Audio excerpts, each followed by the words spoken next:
grande honra estar aqui compartilhando um pouco dessas revelações e palavras que Deus tem colocado no nosso coração. Vamos falar sobre fé. Estamos finalizando 2025, está chegando 2026 e uma coisa é certa na nossa vida. Se a gente não tem um projeto para a nossa vida, um sonho, algo que a gente quer conquistar, pode ter certeza que você está fazendo isso para alguém. Se você não está todos os dias trabalhando ou pensando em algo que é para você, para um sonho teu, você está fazendo isso para alguém. Porque alguém está sonhando algo, está tendo projeto e você aí está ajudando aquela pessoa a realizar o sonho dela sem você saber. É verdade. Então, assim, é melhor ter o teu projeto, o teu sonho, colocar no papel, ter fé nele e progredir, né? Porque senão tu vai estar realizando o sonho de alguém. Alguém está sonhando. Vamos colocar o exemplo de uma empresa, né? Os irmãos que têm uma escola lá. Então, em algum momento, antes de ter essa escola, talvez eles projetavam, sonhavam, tinham, né, desejo de ter essa escola.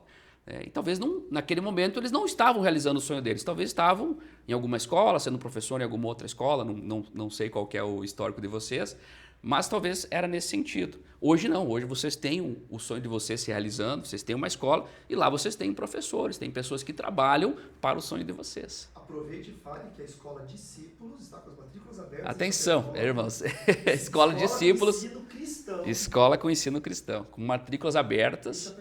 De que série até que série, irmãos? É o pré, 4 a 5 anos e primeiro ao quinto do fundamental. Então, do pré até o 5º ano do fundamental com as matrículas abertas.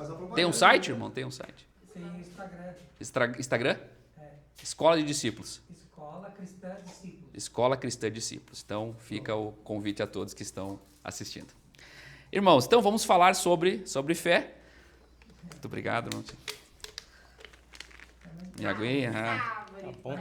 Tio Tito, apareça, Tio Tito. Vai, tio. Tio Tito, muito obrigado. Benção do céu. Na terça passada ele deu a mesa Tito, tá ficando, tá. Eu vi que ele até botou ele colocou uma roupinha diferente, ele tá, né, camisa por dentro, no centro, ele tá, né, hoje ele sabia que ia aparecer na TV hoje. Irmãos, eu gostaria de convidá-los então a abrir o livro de Deus, a palavra de Deus, no livro de Hebreus, capítulo 11, versículo 1, velho conhecido nosso já, esse texto.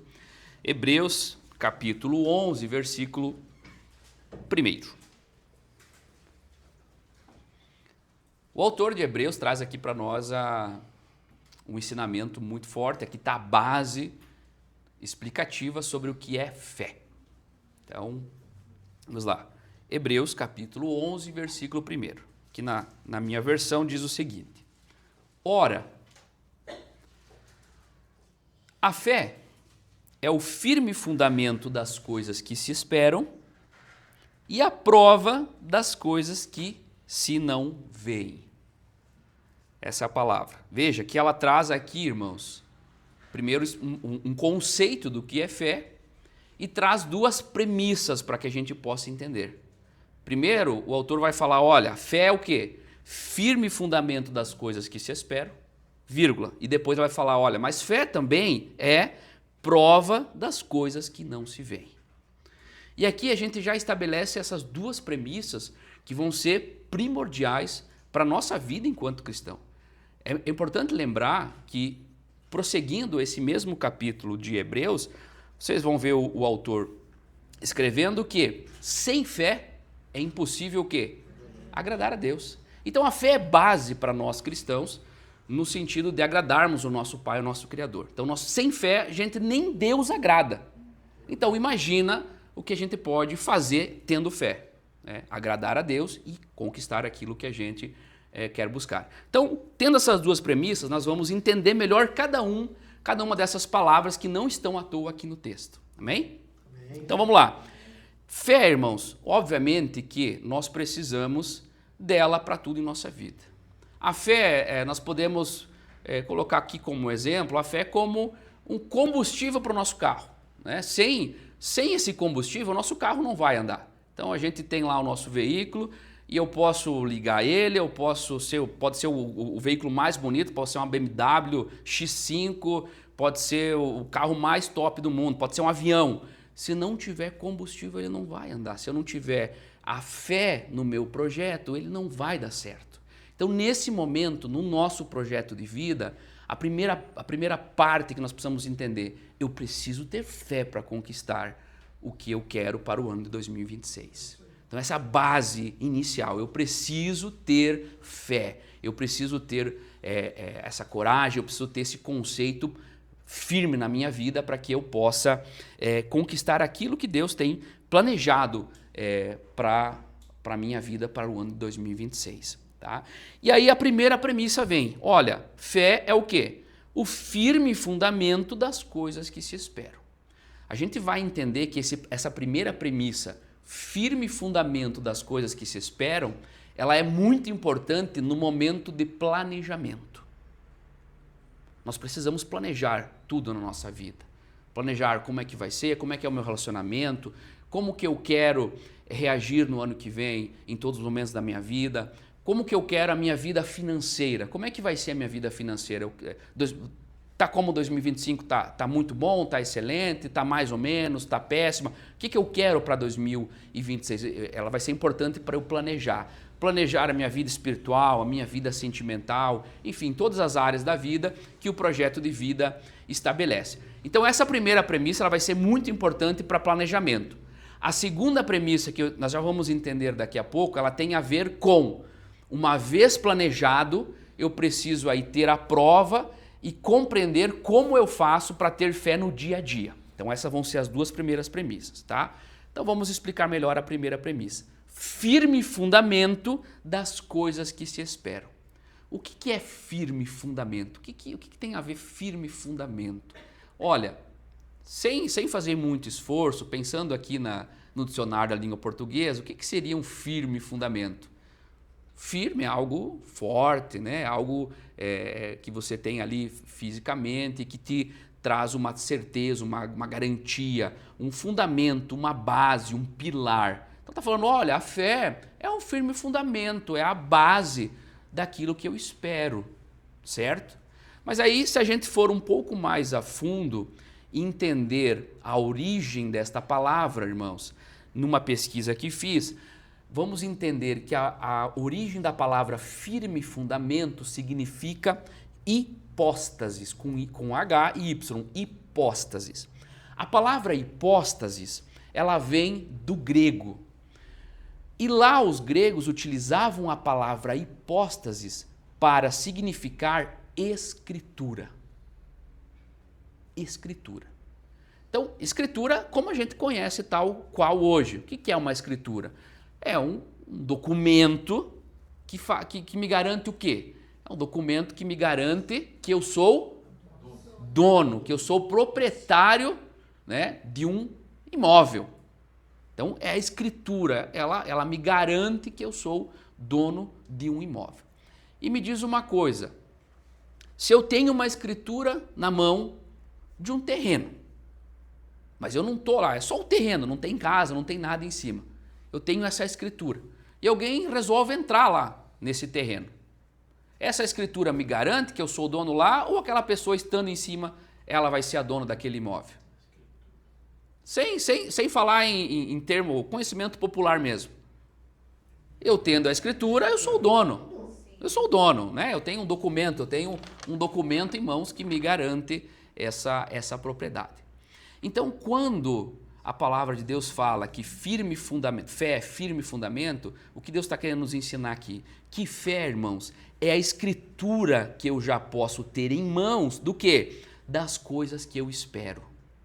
Quando Deus pede para projetarmos, para termos fé em algo, Ele está falando o seguinte, olha, você tem o teu projeto de vida, você vai escrever o projeto de vida e você vai colocar ali aquilo que você está projetando, você está planejando para 2026. E Ele vai além e fala, olha, isso que você está escrevendo, irmão, é uma escritura daquilo que eu quero te entregar. Você está conseguindo entender? Ou seja, quando Deus fala que é o firme fundamento das coisas que espero, Ele está querendo dizer o seguinte, olha, se você ter fé, escrever o teu projeto de vida, eu quero dizer para você, olha, você já tem a bênção garantida para a tua vida. Eu já estou te dando uma escritura daquilo que é o teu bem, aquilo que Deus vai entregar para você. E de forma muito rápida eu quero falar para você sobre um conceito que é do direito, que fala o seguinte: existe no direito dois tipos de propriedade, ou melhor, de posse. Posse direta e posse indireta. O que significa dizer isso para a nossa palavra aqui? Quando eu falo de posse direta, eu estou falando o quê? Aquela pessoa que está utilizando a propriedade. Então, nesse momento, nessa sala desse hotel que é alugada, nós temos a posse dela, posse direta. Nós estamos usando aqui. Mas quem tem a escritura desse imóvel tem a posse indireta, que é o dono aqui do hotel. Ele tem a posse indireta, ou seja, ele tem a escritura na mão. E assim que ele reivindicar, nós temos que entregar para ele. Por quê? Porque esse bem é dele. O que eu estou querendo dizer para vocês? Uma vez que eu faço o meu projeto de vida, eu escrevo, e não sou eu que estou falando, é a palavra de Deus. Deus está falando, olha, você já vai ter a escritura na mão. Isso significa que você já adquire a posse indireta do bem que Deus quer entregar para você. Ou seja, o projeto de vida com fé significa, olha, eu já tenho na minha mão uma escritura lavrada com a assinatura de Deus, daqui a pouquinho a gente vai falar sobre isso, daquilo que eu estou buscando, daquele bem que eu estou buscando. Na prática significa dizer, eu quero uma casa no ano que vem? Alguém aqui quer uma casa? Quer um imóvel? Patrícia quer? Quer um carro? Quer? Ah, tá bom, tem mais gente que quer então. Eu pensei que era só eu que queria. Tá bom. O que Deus está querendo dizer? Você escreve o projeto de vida e com a tua fé, essa escritura já está na tua mão. Você já tem a posse indireta dela. Significa que você usando a tua fé, essa casa já vai estar em algum lugar. E é só você reivindicar e ela vai chegar até você. Em nome de Jesus. Amém? Então, escritura. Firme fundamento é a escritura. Deus colocando isso na sua mão. Do que? As coisas que se esperam. Bom, tudo aquilo que ainda não está visível ou materializado. Aqui você está projetando. O que eu quero para o ano que vem? O que eu quero? É a minha casa? É um carro? É o meu relacionamento? É um relacionamento com um familiar? É uma questão de doença? É uma questão no âmbito espiritual? O que eu quero? E aí você precisa colocar no seu projeto de vida e você precisa ser o mais específico possível. Porque, vou dar um exemplo para você. Se você colocar no seu projeto, eu estou cansado de não ter dinheiro, por exemplo. Aí você vai colocar lá, eu quero ter bastante dinheiro. O que é bastante dinheiro? Talvez para minha filha de 9 anos, R$50 é bastante dinheiro para ela. Para o pastor Carlos, X. Também. Claro, para todos nós falar em R$50 é bastante dinheiro. Agora o seguinte, para aquilo que a gente quer fazer, eu quero viajar, eu quero comprar um carro, eu quero comprar uma casa, quanto que é bastante dinheiro? Então é importante nós sermos específicos. Isso é regra, né, de projeto de vida. Então, ser específico. Eu quero X mil, eu quero X isso, X aquilo. Eu quero uma casa. Mas que casa que tu quer? Tu quer uma casa no bairro Centro, no bairro São Pedro, no Jardim Itália? Aonde que você quer essa casa? Como é que é essa casa? Como que você quer ela? Quer com quantos quartos? Que cor que ela tem que ser? Você tem que ir colocando isso e já trazendo para a existência. Que você vai ter uma escritura. Você pode ter uma escritura de algo que você não faz ideia, ou você pode ter uma escritura de algo concreto, que você está planejando, que você está projetando. É o carro? Que tipo de carro? É 2 portas? É 4 portas? Como é que é a motorização dele? Qual é a cor dele? Qual é o ano dele? Relacionamento, eu quero isso, eu quero aquilo. Então é muito importante ser específico naquilo que você espera. Bom, firme fundamento das coisas que se esperam. Essa é a primeira premissa. Então, quando eu estou planejando, eu estou projetando, eu faço isso. Eu estou gerando a minha escritura. Perfeito? Ok, Diego. Então, gerei a minha escritura, que é o meu projeto de vida, oramos, consagramos, entregamos uma oferta, que o pastor vai comentar depois. E aí no dia a dia, chegou 1º de janeiro de 2026, chegou 1º de março de 2026, e parece que a coisa não está acontecendo, ou tem gente vindo falar que as coisas não vão acontecer. E aí o que eu faço? Aí vem a segunda parte. Aí a segunda parte de Hebreu, do capítulo 11, versículo 1. Porque ele vai a todo tempo nos lembrar. Olha, fé você já viu lá a primeira parte, é firme fundamento, é aquela escritura, é aquela bênção que você projetou. E agora eu vou falar o seguinte, se tu tá com dúvida, bateu uma dúvida na tua mente de que aquela coisa não vai acontecer, ou você tá meio assim, aí vem a segunda parte e diz, olha, mas fé também é prova das coisas que não se veem. Ou seja, Deus está nos falando que tu não vai ver. Você não vê com os olhos físicos, nossos olhos aqui. Você não está conseguindo ver a casa que você projetou, o carro. Mas aí o que Deus manda fazer? Olhar com os olhos espirituais. E aqui está a grande sacada. Porque projetar, eu acho que não é tão difícil, né, pastor? Eu quero isso, eu quero aquilo, eu quero aquele outro. A pessoa sai entusiasmada de uma palestra, de uma pregação. Agora eu posso tudo. Diego falou que tem uma escritura e eu vou eu vou conseguir. E desenho e planta e pega umas fotos da internet, coloca junto ali. Legal, maravilhoso. Agora, quem vence, irmão? Quem persiste. Salomão fala isso em vários dos seus provérbios, que a persistência num projeto é que vai te levar à vitória. A resiliência vai te levar à vitória. Eu creio nisso. Amém. Amém? É essa resiliência.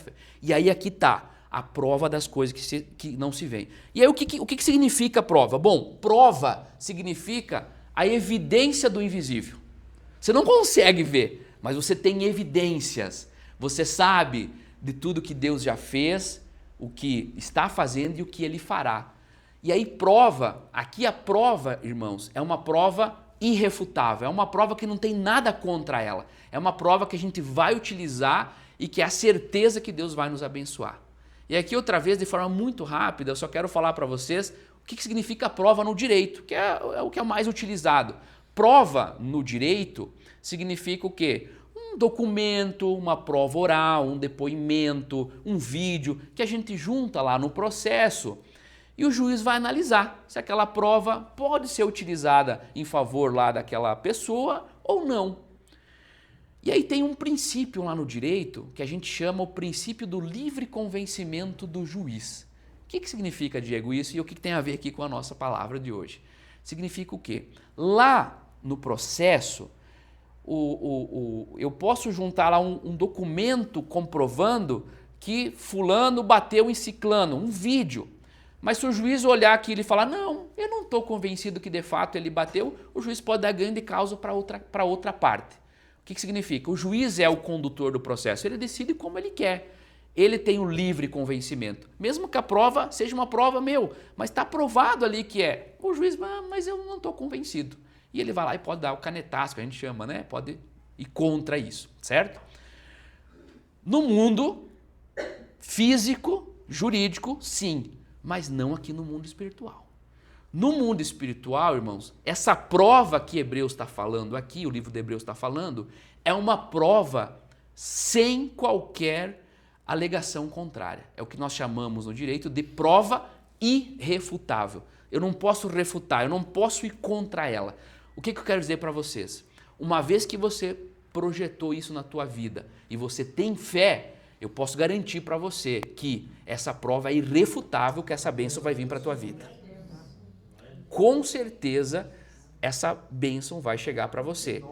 Desde que você exerça a sua fé. Desde que você olhe não com os olhos do mundo, não como todo mundo vê. Você precisa olhar com os teus olhos espirituais. Você precisa olhar com os olhos espirituais. E aí quer saber outra questão que nos dá tranquilidade aqui é o que está escrito no livro de Romanos. Romanos capítulo 8, versículo 1 e 2.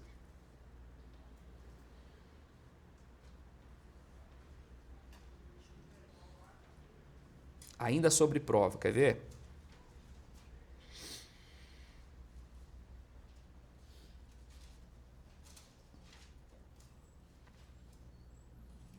Portanto, agora já não há condenação para os que estão em Cristo Jesus. Por quê? Em Cristo Jesus, a lei do Espírito da vida libertou você da lei do pecado e da morte. Porque aquilo que a lei era incapaz de fazer, visto que estava enfraquecido pela carne, Deus o fez, enviando o seu próprio Filho em semelhança à carne pecaminosa, como oferta pelo pecado. Assim, condenou o pecado na carne, a fim de que os preceitos de lei fossem cumpridos em nós, que não vivemos segundo a carne, mas segundo o Espírito. Numa outra versão, essa mesma passagem fala que a morte de Jesus é a maior prova de que nós não somos mais condenados. Claro, a partir do momento que nós aceitamos Jesus como nosso único e suficiente Salvador. Então, o que eu quero dizer para vocês? Que a prova é contra qualquer questão contra. Ela já está decidida, a causa já está ganha, já está decidido.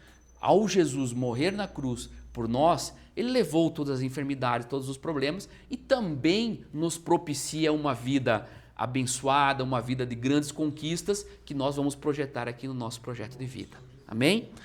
Por fim, irmãos, mas não obviamente menos importante, o que é importante nós entendermos sobre as coisas que não se veem? É que a gente possa olhar sempre com os olhos espirituais. Então, toda vez que bater uma dúvida, que bater alguém falando algo, mas pois você falou que 2026 ia ser diferente, que ia acontecer isso, que ia acontecer aquilo, que você ia ter uma bênção e tal, você tem que entender que nem todo mundo vai ter a mesma fé que você. E talvez, irmãos, dentro da nossa própria casa, talvez o nosso cônjuge. Teve muitos momentos que talvez a fé da Patrícia era muito maior que a minha, mas outros momentos a minha fé era maior que a dela. E é normal, às vezes, o momento de vida, o momento espiritual que a gente está vivendo, os problemas que às vezes a gente está passando. Então, é sempre importante entendermos que a forma como o outro vê ou como o outro analisa não significa que seja como você vai lidar com as questões. Então, é importante que você olhe com os olhos espirituais, que você olhe com os olhos que Deus tem dado para você no mundo espiritual. Com isso, nós fechamos. Primeiro, projetamos, temos uma escritura, uma garantia. Segundo, bateu o desespero, a questão não está andando, parece que não está fluindo. Lembram-se da segunda parte de Hebreus. Bom, mas é a prova. A fé é a prova que as coisas vão vir e eu preciso olhar com os olhos espirituais. Eu não posso olhar para o problema. É aquela clássica, né? Como o pastor comentou antes, de Pedro no barco, Jesus chama. Aí aquela clássica de que enquanto Pedro olha para Jesus, ele vai caminhando, está tudo certo. A partir do momento que ele olha para o problema, ou seja, olha para o mar, aí ele começa a afundar. É assim que nós temos que lidar na nossa vida. Ou seja, quando a gente olha para o problema, a gente vai se afundar cada vez mais nele. Agora, se a gente, sabendo que existe o problema, eu não posso negar que há o problema, mas olhando para Cristo, eu tenho certeza que Deus vai fazer, inclusive, você andar sobre as águas. Amém? E para fechar todos, irmãos, uma coisa para gravar, tá? Viva como quem já tivesse alcançado o milagre. Viva como quem já tivesse alcançado o milagre. Fé é isso. É mesmo não estar vendo, é mesmo tu não conseguir enxergar com os olhos humanos, mas você já atrair aquilo para a tua vida. É o exemplo de que eu quero um carro maior lá na minha casa, eu preciso organizar a minha casa, eu preciso aumentar a garagem. Eu quero dirigir, eu nem dirijo ainda hoje, eu quero um carro, então eu preciso fazer a carteira de motorista. Ou seja, você precisa fazer esses pequenos atos de fé para que, obviamente, no mundo espiritual aquilo possa acontecer e Deus abençoar a tua vida. Amém? Espero que Deus possa ter tocado no seu coração, assim como tocou no meu. E pediu chamar o pastor para orar por nós, pastor, então, pelos nossos pedidos e falar sobre fé. Que Deus abençoe a todos. Amém. Amém. Glória a Deus. Você pode levar o dia cedo, Jesus. Bênção, né? O Diego deu uma aula pra gente. E isso me lembra a história do irmão que tinha o sonho de ir para Jerusalém. Mas ele não tinha passaporte. Deus nunca ia mandar ele para Jerusalém se ele não tinha passaporte. Então, falei para ele, irmão, faz passaporte. Vai lá, faz passaporte. Recente, tinha uma família de missionários que tinha um sonho de morar na Espanha, fazer missões na Espanha, lembra? E nós pagamos os passaportes deles e hoje eles moram na Espanha. Foram lá para servir a Jocum lá na Espanha e depois acabaram engajando no outro ministério. É isso, a gente tem que entender o que é ser levado por Deus em fé. Nós vamos orar, depois eu quero falar um pouquinho sobre o projeto também, vamos orar. Deus, obrigado, Senhor, por essa palavra tão poderosa, obrigado pela vida do Diego, que tem sido uma ferramenta da glória do Senhor, uma ferramenta de ensino para o povo, para este tempo e para o tempo futuro. Muito obrigado, Senhor. Que essa palavra fique guardada nos nossos corações e que possa frutificar, trazer resultados verdadeiros para nós. Que não seja apenas uma fala do teu servo, mas um direcionamento espiritual do Senhor para nossas vidas e que nós possamos absorver e colocar em prática com sabedoria e com graça. Obrigado, Senhor. Prepara, Senhor, nossa mente para entender os teus mistérios e o nosso coração para viver em fé, acreditando no invisível, mas que já está liberado pelo poder do nome de Jesus. Amém. Amém. E amém. Amém?